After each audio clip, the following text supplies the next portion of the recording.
What are common things that almost everybody has done except you? Story 1. I grew up in a crystal household. My dad, my sisters, my brother, their significant others and friends, my boyfriends later on, my sister's kids, all crystalled out all the time. I was the only one with a job trying to sleep and eat like a normal person. It was crazy. My nephew in prison has asked me numerous times why I never did it. Dude, what? It's not like they made it look good or fun, Jesus.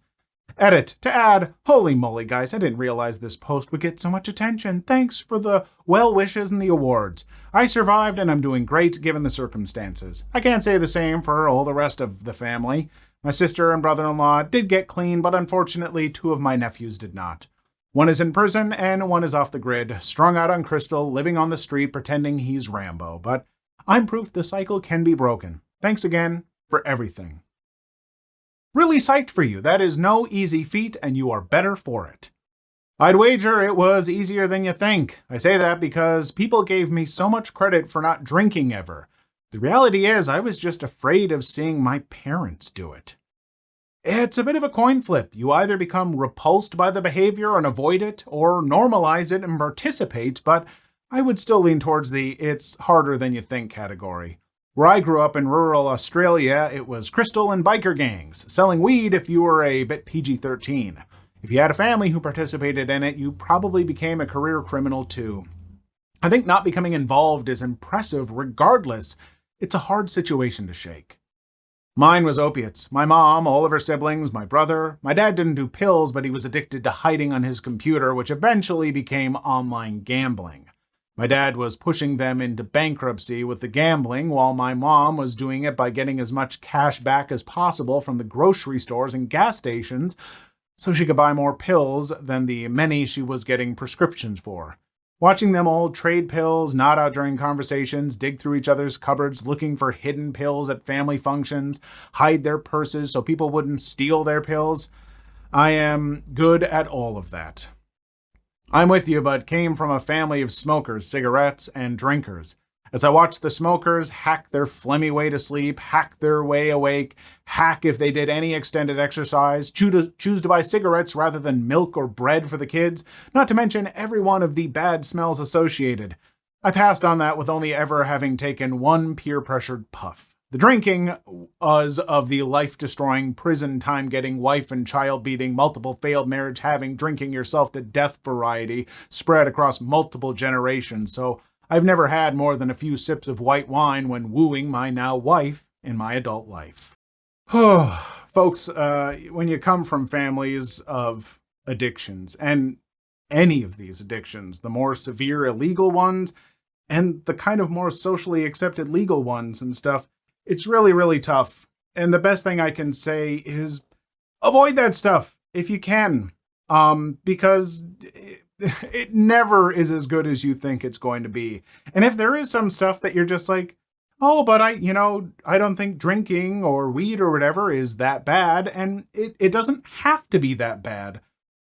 But it's still something that you should definitely wait on in life until you're older. And then you maybe have, a little more control over it. It's not working your way into your developing brain, but best advice I can give is if you're coming from a family of addiction, avoid that stuff and your life will probably be better for it. Story 2. Move out of my childhood home. There was a guy in my neighborhood growing up who was around 70, lived in the same house he grew up in, and still drove his first car, an old butt pickup. He was a cool old dude. He also told me his dog was the same one he had growing up, and I was little and gullible, so it filled me with hope and joy about my dog. I think he underestimated my stupidity and felt bad, so he told me the dog was different. When I was growing up, my dad lived in a house in the middle of a cattle farm. One of the neighboring farms had 3 brothers in their 80s who had never gone more than 50 kilometers in any direction. They still had a light truck from the 1930s that was in immaculate condition. My dad always said, because they've never taken the effing thing above 30 kilometers an hour.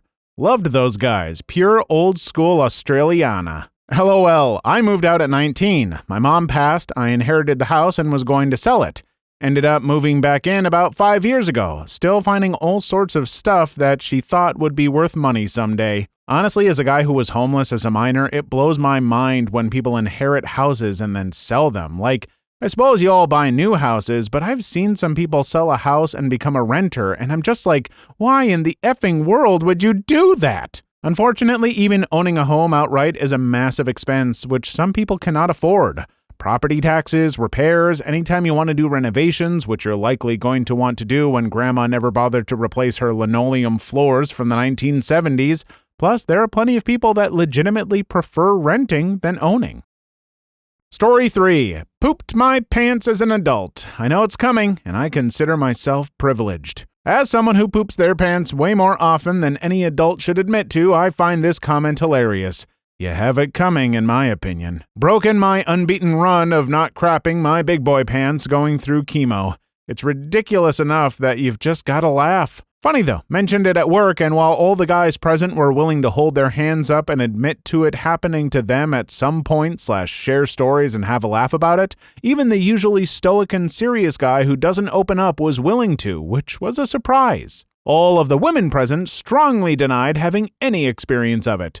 I don't believe the numbers. I wonder if this trend of being willing to admit it holds true as a split between the sexes across the board. Just one of those random occurrences that gives you pause for thought. Story 4. I cannot whistle no matter how hard I try. I can't snap my fingers. Now I'm really curious if it's a physical situation that limits how your fingers move or if people have been explaining the moves wrong. Can you fold your ring finger so that its fingertip sits roughly in the middle of the blob of muscle on the palm between the thumb? And can you kind of press that fingertip into that muscle to make that finger's end joint flatten out roughly straight?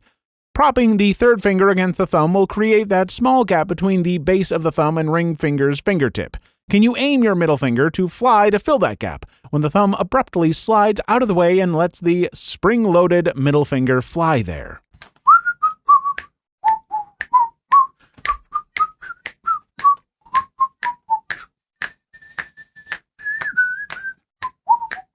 Yeah! Story 5. Gotten stung by a bee or wasp. Same here, still deathly afraid of them. It's nowhere near as bad as you learn as a kid unless you have an allergy. People grow up learning to fear them from kids, but it's really super minor by adult standards. The initial sting of a wasp is a surprise, and then it's just sore like a cross between a sunburn and a really big sore mosquito bite minus the itch. It's not so bad until you get stung for the first time on your bottom lip the day before your wedding from a bee that decided it was a good idea to climb down the straw sticking out of your tasty, tasty cocktail. Actually, I guess in the end it was a plus. It was like a 24-hour of lip filler for the bottom lip. Mr. Fact story time. I had one of the worst wasp stings bites that I can ever recall back when I was about 17, 18 years old, because I was still in high school driving, and as I did in those days during the summer, I wore nothing but the biggest, baggiest basketball shorts that you could find. And driving in my car with the windows down, and apparently a wasp got up into my basketball shorts, and not too bad, but stung me high up on the inner thigh while I was driving like 50 miles an hour. I'm hitting brakes, I'm like swerving and like... So the pain was obviously quite bad. 'Tis a tender spot meant only for kisses and nuzzles. But the pain, the shock, the panic of like driving and trying to like pull over, and also knowing that there is a live insect that has bit my inner thigh and could move upward. Worst experience you can imagine. Story 6. Gone trick-or-treating as a child. It was forbidden by my church, so my parents would shut out all of our lights and my brother and I would sit up in his room and watch all the other kids out walking around in their costumes. I have my own kids now, and we trick-or-treat, carve pumpkins, give out candy, the whole 9 yards. Do you dress up with your kids and get candy now? We didn't get it either, and I quote, "Fat kids don't get candy." My sister and I were both heavier set children. I've always wanted to go, not for the candy, I just wanted to dress up. It wasn't really a thing in my country, plus my parents are religious and our church probably would have banned it too. Glad you get to experience that with your kids though. Story 7. Probably break a bone. It at least seems common since I've seen tons of people with broken bones in school, braces, casts, crutches, etc. I never broke a bone till I was 41. I tripped, caught myself, and broke my elbow. Broke one pretty early on in my life. I was like 4 to 6 years old. My mom accidentally ran one of my legs over. Story 8. Be in a romantic, intimate relationship. I don't know about that. Your username implies we're married. Ever had someone love and care about you? Me neither. Pass the bottle. Same here. Growing up, you just never prepare for the idea that you may end up alone. I just turned 36 and it hadn't gotten any easier to mentally deal with. Best of luck to you if you're searching for it still. Genuinely. I'm not an expert on romantic advice or being intimate and all that. I have a wonderful relationship and I'm lucky, but I didn't really settle down into this very good relationship until my mid-30s. Before that, my longest relationship was back right out of high school. There were long stretches. I had a few dates here and there. There was some, fun times, if you know what I'm saying. But, it was not very frequent. But I'm extraordinarily happy with where I'm at now. And it took a while. And it takes different times for different peoples. Don't give up, folks. That's what I'm going to say. Especially because, and I can't guarantee everyone's going to find someone. But if you give up, then it kind of becomes a little self-fulfilling for some people. You stop trying, you maybe stop taking care of yourself in some ways, stop putting yourself out there. And it's kind of the thing where it's like, I know winning the lottery isn't very likely, but you're definitely not going to win if you don't buy a ticket. Story 9. Watched a single episode of Game of Thrones. I'll add Lost and many other popular shows to that. Also, I never saw Titanic. Story 10. Been to prom. Me too, but it's all good. Me too. Unlike what Pretty in Pink made me believe, I have no regrets and I literally never think of it. I wish I never went. Story 11. Roll my R's. I can't either, and it's embarrassing because I'm Hispanic, and they're all like, nah, you suck at your own language. I can't roll R's either, and a linguistics professor whose first language is Spanish told me that's a speech impediment in Spain that would require intervention. Spanish major here, and yeah, I feel pretty lame about it. Story 12. Whistled. I have to inhale to whistle. Can't exhale to do it. I've finally found my people. Story 13. I've never been drunk. Me neither. I think alcohol tastes disgusting even with mixers. I'm also kind of allergic or have some intolerance, like Asian alcohol flush times 10. I have zero desire to drink, honestly. I like having my wits about me, and last, it's too expensive. I'll save my money for something else. Me neither. Didn't discover my gluten allergy until after college. I have visual migraines, kind of like hallucinations during a bad trip, as part of my gluten reaction. I always thought I was a super lightweight. 2 sips of beer and I'd feel awful and thought I was super drunk. Since then, I honestly just associate the taste so strongly with that reaction that I can hardly smell it without feeling repulsed. Also triggers my depression for bonus points. No thank you. Story 14. Died. The overwhelming majority of humans have died. I have not. Shh! The last thing we need is the Grim Reaper to be scouring our pages to see who we missed. Dying's not that big a deal. I've done it a few times. It's fine. You get better. Whatever a normal person would say. Story 15. Had a nosebleed. I've never had one either, and I've been punched in the nose a few times and nothing. Story 16. Walk on 2 legs. I walk just fine, but with a prosthesis. Prosthesis etiquette question. Is it considered rude to compliment someone on a prosthesis with a neat design? I saw a guy with the coolest Spider-Man themed leg, but I had no idea whether it was okay to mention it. Amputee here. Most would be cool with that. If they have Spider-Man on their leg, you're probably fine. For those that it's a sensitive subject, they will go to great lengths to hide their prosthesis. Story 17. Used DoorDash or a similar food delivery service. If I want takeout, I'll pick it up myself. Used it once. I tried to get 2 pounds of Brussels sprouts on a cold Christmas Eve. It was delivered with 2 Brussels sprouts. Merry effing Christmas. Look, no offense to DoorDash, Grubhub, any of those, little services. People are doing it to make money. I've done it to make money. I won't say which with which company, but it sucked. Working for those companies sucks, and those companies in general suck to order stuff from. I've had so many problems, like half the times I've ordered things. I know it's so convenient to everyone, but maybe we should all just stop. Story 18. Got on a plane. I've gone up in a plane but have never landed in one, lol. The only time I ever got in a plane was when my boss paid for us all to do this bonding thing, and it turned out to be skydiving with snakes. Story 19. Skinny dip, and I'm over 60. So disappointed. Never had the opportunity. There's still time. Story 20. Had kids. I'm 46. Exactly. In this economy? No thanks. Yep, the longer I've been married, the more my family wants to know why we don't have kids. I'm always like, look around. I adore children, and I've worked with them for most of my career, but I definitely don't want to be a parent. I have mental illness, and I've helped raise so many already, including my little sister when I was just a child myself. Being a parent is a 24/7, 365 job, and you cannot pause your kids even if you're at a breaking point. I just can't do it, and I'm okay with that.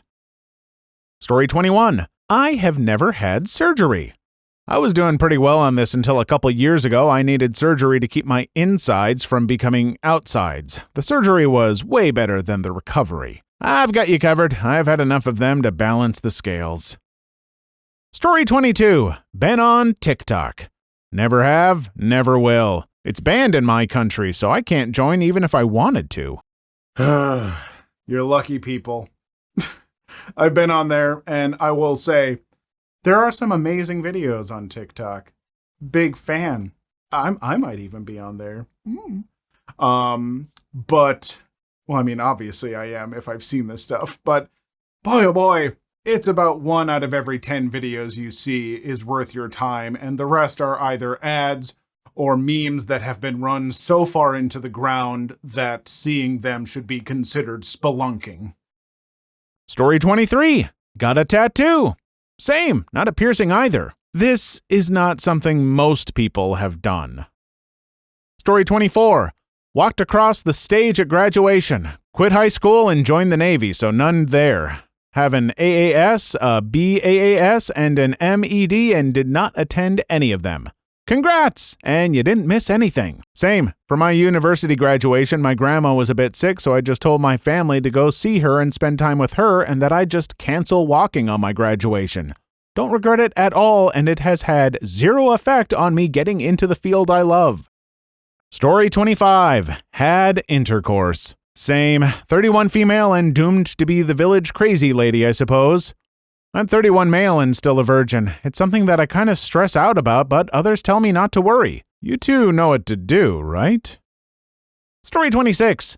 Paid a penny of credit card interest. Same here. I was always taught credit cards are for building credit and for getting points. Never actually treat them as buying something on credit. Damn, wish I learned that lesson early in life. I've paid enough for all of us at this point. I have those cards to earn cash back, not pay interest. For any large purchases that can't be paid back during the month, I only do it if there's a new card with a 0% introductory rate.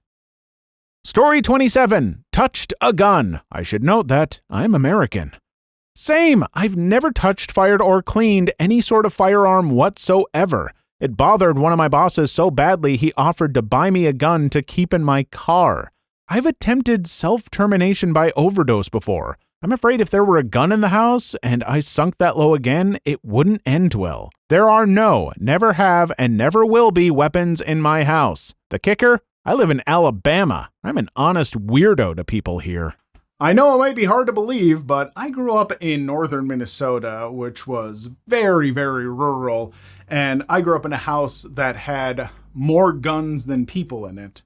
I've had firearm training. I have used a gun when I was a child. I guess I technically own a gun. I don't know. It's at my dad's house, and it has been for 30 years. But, yeah, I don't think you're missing out on all that much. You're fine. Please leave your story in the comments. I would love to make a video on them in the future. Also, don't forget to like and subscribe.